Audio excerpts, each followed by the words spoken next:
আজ দিল্লি ক্যাপিটালসের আইপিএল 2025 মৌসুমের শেষ ম্যাচে ঘটে গেল এক কষ্টের অনন্য মুহূর্ত। বাংলাদেশের গর্ব কাটার মাস্টার মুস্তাফিজুর রহমান আজ দিল্লির হয়ে বল করতে নেমে দেখালেন কেন তিনি এখনও সেরা ডেড ওভার স্পেশালিস্টদের একজন। 2 ওভার বল করে দিয়েছেন মাত্র 19 রান, এর মধ্যে তুলে নিয়েছেন একটি মূল্যবান উইকেট যেটি ম্যাচের গতি বদলে দেয়। কিন্তু এর পরে ঘটে এক হৃদয় বিদারক ঘটনা। 2 ওভারের শেষ বলে নিজের বল নিজেই ঠেকাতে গিয়ে হাতে মারাত্মক চোট পান মুস্তাফিজুর রহমান। ব্যথায় কাতরাতে কাতরাতে মাঠ ছাড়েন তিনি।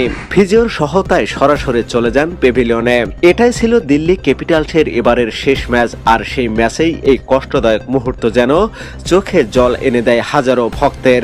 মুস্তাফিজের চোট কতটা গুরুতর সেটি এখনো স্পষ্টভাবে জানা যায়নি, তবে তার মাঠ ছাড়ার ভঙ্গি দেখে বোঝা যাচ্ছিল এটি কোনো সাধারণ চোট নয়। বাংলাদেশ সহ বিশ্বের কোটি কোটি ভক্ত এখন প্রার্থনা করছেন এই কাটার মাস্টার যেন খুব শীঘ্রই সুস্থ হয়ে যায়।